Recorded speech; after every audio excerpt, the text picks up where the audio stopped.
name of the Father, and the Son, and the Holy Spirit. Amen. Hail, Holy Queen, Mother of Mercy, hail our life, our sweetness, and our hope.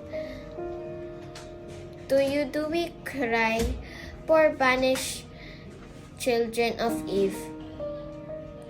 To you do we send our sighs, in mourning and weeping in these valleys of tears. Turn the most gracious of advocate, your eyes of mercy, show us towards us. Show